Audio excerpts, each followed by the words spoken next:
I'm going to do a quick introduction if that's okay, Steve. Please. So I'd like to welcome everybody. My name is Don West Jr.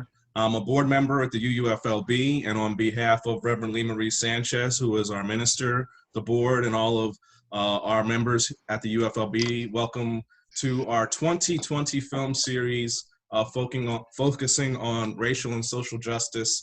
And tonight we have the privilege of having Steve Bloch. Am I saying your name right, Steve? I've said it twice and you haven't corrected me. Bloch. So, Bloch. Okay, Steve Bloch. See, thank you. So Steve Bloch is with us and he's going to do a brief presentation for us right now, a statistical overview on policing in America, going back to our week. Let's see what that was here. That was week 3, Walking While Black. Love is the answer. And week 4, we had the movie documentary, 13th. And he's gonna also address some statistical findings that he had on 13th as well. So without further ado, Steve, as I toss the mic to you, will please introduce everyone to you and tell us why you were interested in doing this before you actually share with us what you found, sir, please. Yeah, well, pretty much I've spent most of my career, actually, pretty much all of my career as a criminologist, as a researcher, as a data analyst, as a policy analyst. Worked in traffic safety for many years, but a large part of that was in criminology, criminological types of issues having to do with drunk driving.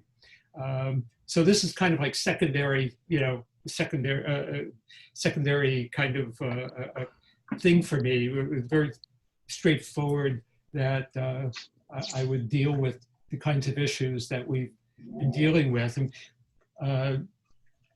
we discuss a lot of these issues, but without providing actual data on them, I'm getting all these messages, okay. Without getting some data on them, I think we really are missing something because there's a lot more complexity involved in all of these questions. So I thought, well, gee, I can ask basically 3 questions and I'd answer them in 5 minutes.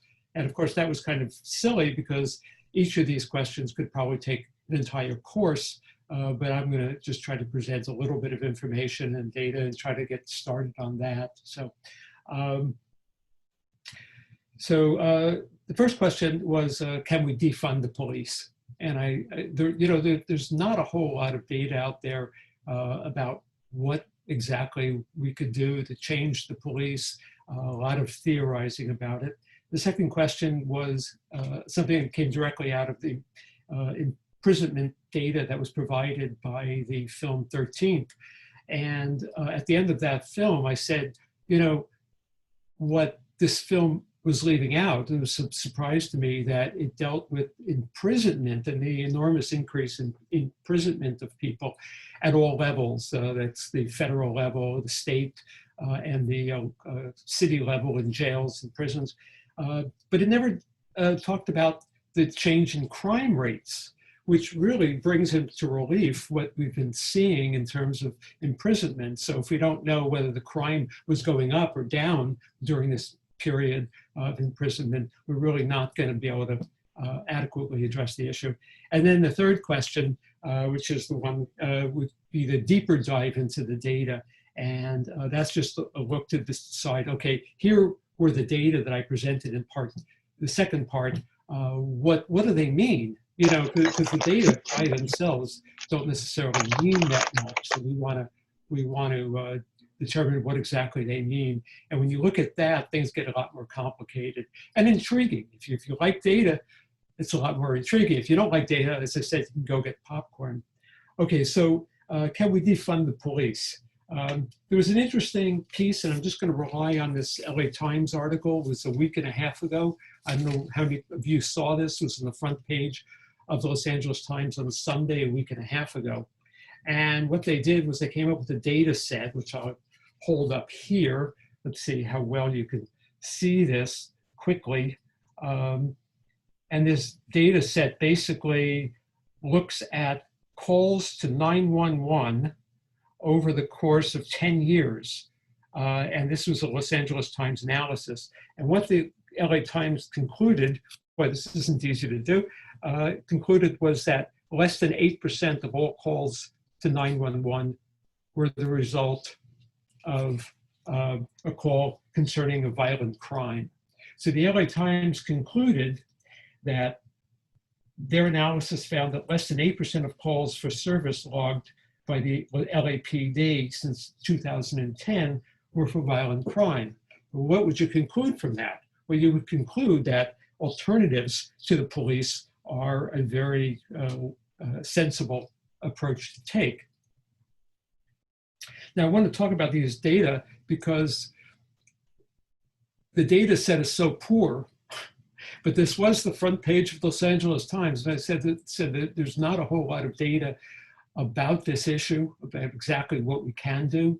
But I think we need to think in terms of, okay, in the US, there's a lot of guns out there. There's a lot of violence. This is a violent country. If the police are only needed for 8% of all the crime, then we can genuinely use alternatives to police, medical professionals, mental health professionals, clinicians, people like that can handle a lot of the calls that the police are handling. Again, these are 911 calls. And it would be great to know just how much of the time police are spending with violent crime, because as I said, the alternatives would be important to implement. It would be great to know what the violent crime is.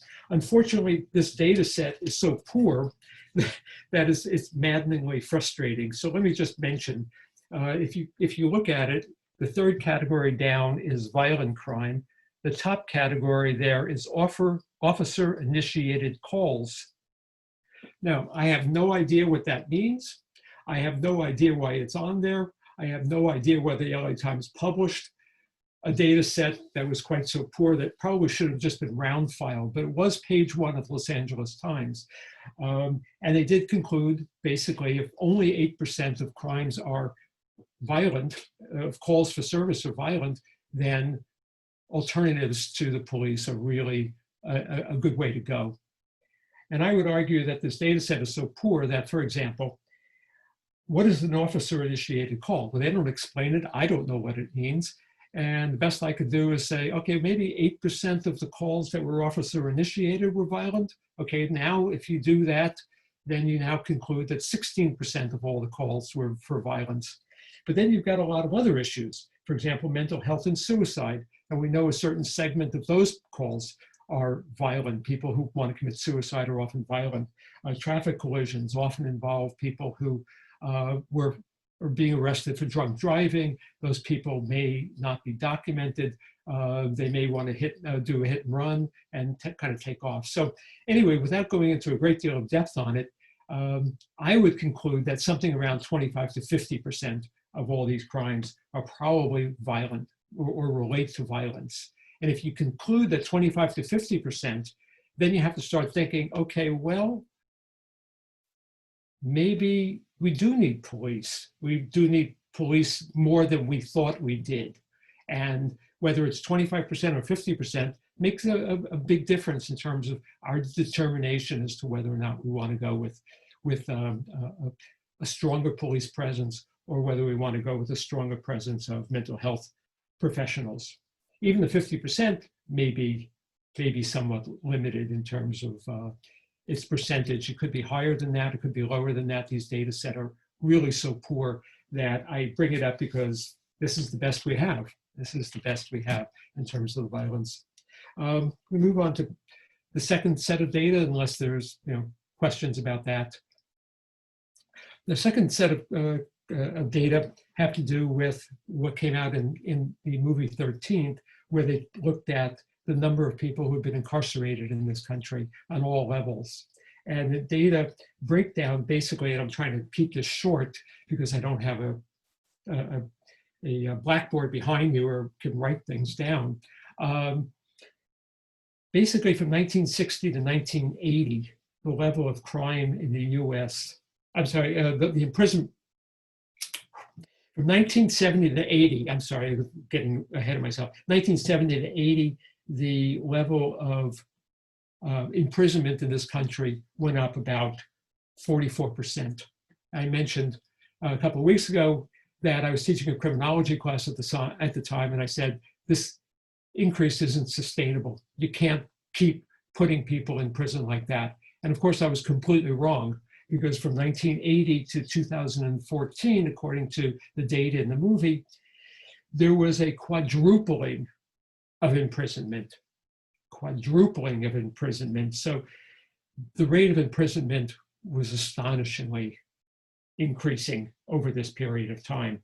And I said, well, you know, you would know a lot more about the legitimacy of this if you knew something about the crime rate. So I went and looked at the crime rate.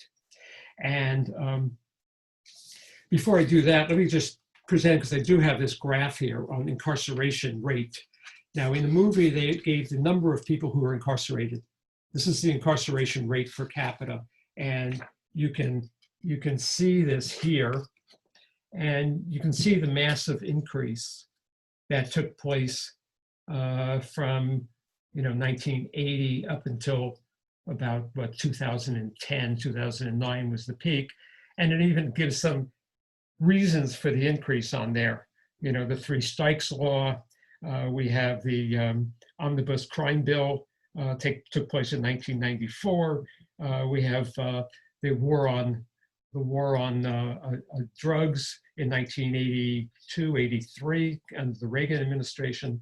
So you have all of these things, but basically the important part is that there, after a decline from 60 to 70, we start seeing this increase, and the incarceration rate explodes over the course of the next years. So what do the crime data tell us about all this stuff? Well, it's kind of fascinating. From 1960 to 1980, the level of crime in the US, and this comes out of the Uniform Crime Reports, it's by the FBI, keeps the data on this.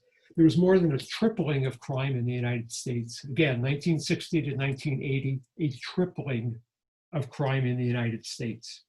From 1980 until 2014, the level of crime dropped by half, exactly 50%, okay? So again, two periods of time, 1960 to 1980, a tripling of crime, in 1980 to almost the present 50% drop in crime. So that adds an interesting perspective on what we're talking about here, because what we're seeing is that while crime was dropping, imprisonment was going up really dramatically. And that's kind of an interesting finding.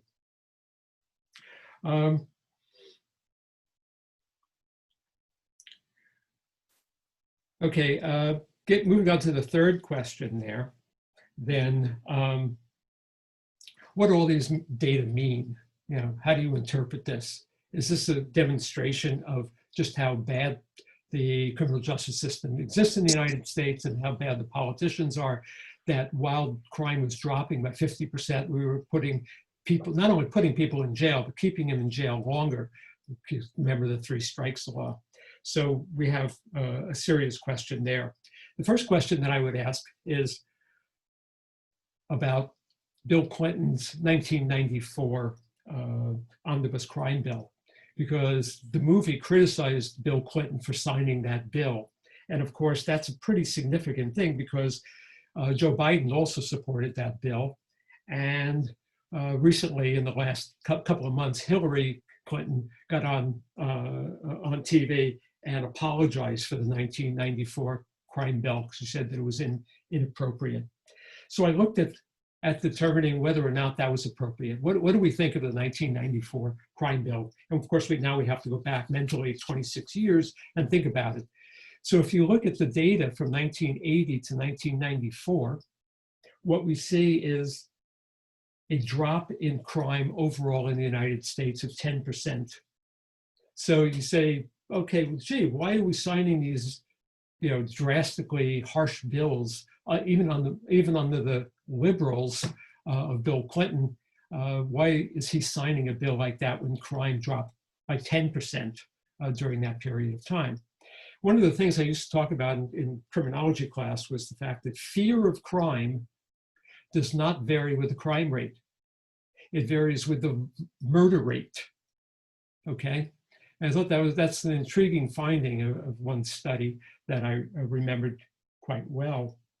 And what we see from 1980 to 1994, while the level of crime in the United States was going down, the crime rate was going down 10%. The murder rate, the violent crime rate in the US was going up 20%. So you say, well, why did Bill Clinton sign this law? Well, there's a number of reasons for it. You know, you can get into that. But why would Bill Clinton sign a law like that? And the answer to me from these data is that fear of crime was still rising because violent crime was rising. The murder rate was rising, and violent crime was rising again by 20% during that period of time.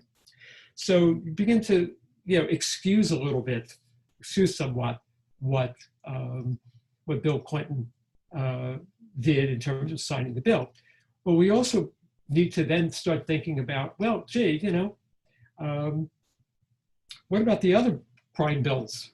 I mean, Ronald Reagan, Richard Nixon, George Bush also signed, tough crime bills. And when we look at why were people being incarcerated, we begin to see that fear of crime and fear of violent crime is similar. The rates, changes in violent crime are often similar to the overall level of crime in the country. Why did those people sign those bills? And we begin to understand, okay, there's a lot of crime out there, and those people were signing bills because of the staggering increase, the tripling of crime from 1960 to 1980.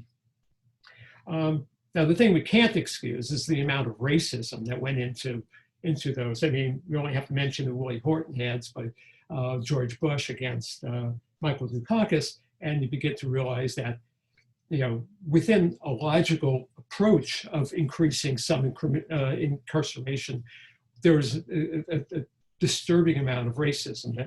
But I'm not trying to deal with that. I'm just trying to deal with this particular issue of why incarceration rates were going up so much.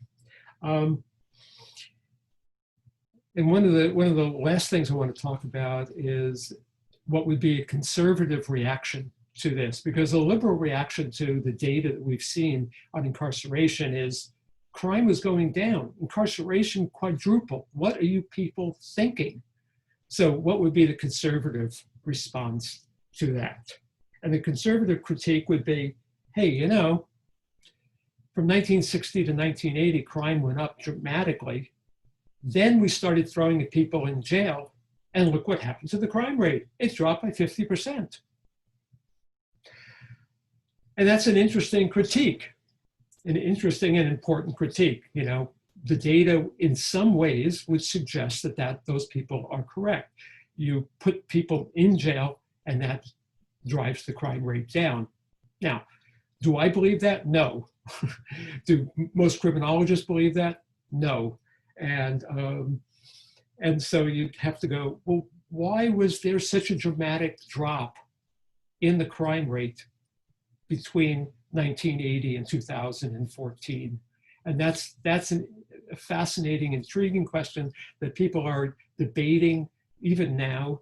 And I will mention a couple of things about it, because I think that's kind of the heart of a lot of this. Why did crime go down so much if it wasn't for the incarceration rates? Again, boy, if you have that much incarceration, maybe you expect to see a drop in crime. There's a book out called Freakonomics. Some of you know this. I don't know how many of you would have read this, but written by Steve Bloch. It came out in 2005. Rogue economist tried to explain everything, and he has these interesting chapters. One of the chapters deals with where are all the criminals gone, and he does an interesting thing of looking at all the newspaper articles from 1990 to 2000 to decide what did the newspapers write about why there was a drop in crime. And he came up with 8 topic explanations, or 8 explanations overall. The top explanation for why there was a crime rate drop was 52% of the newspapers mentioned innovative policing strategies. The second one on here, increased reliance on prisons. Again, the conservative critique. The third, changes in crack and other drug markets. So changing drug policies and drug use. Fourth, aging in the population. And that's kind of a standard. People in my generation got older, and people tend to age out of crime when they hit their mid-30s or so. Fifth, tougher gun control laws. Sixth, a strong economy. Seventh, increased number of police. And that's an interesting one. 8 is everything else. Now, Levitt goes on to say, of those 8, only 3 of them hold water. And he believes that the 3 that hold water are increased reliance on prisons, aging of the population, and better economy. I think those are the 3 that he believes in. Unfortunately, or fortunately, you get other books like The Great American Crime Decline, which was written by Franklin Zimring. Franklin Zimring is one of the leading criminologists in the United States. He's been around for many years and somebody who I have a great deal of respect for. Looking over that book, Zimring basically goes through all the reasons and says, I don't know. He basically comes up with a whole bunch of reasons, including the ones that Zimring came up with, and said, I don't have an answer to what caused the great decline in crime. One of the fascinating things was New York. We talked about crime in New York City and how it declined twice as much as every place else, and he still couldn't figure out the reason for that. The last source that I will mention is a book called Deterring the Drinking Driver. For those people out there, written by H. Lawrence Ross. And for those of you who might be named Linda or Oakley, H. Lawrence Ross is Mark Ross's dad. That book, in which Larry Ross argued that the severity of punishment is not related to deterrence, not related to deterring crime. And so the threat of imprisonment is so loose, so unacted on, meaning people don't think they're going to go to prison. So, increasing the number of people in jail doesn't help. So severity of crime and imprisonment is not related, according to Larry Ross and his tome that turned him into the world's leading expert on drunk driving, is not related to deterring crime. So the debate continues. We don't really know what caused the decline in crime, but I think we've reached the point where even conservatives are beginning to think we have too many people in jails and prison in the United States.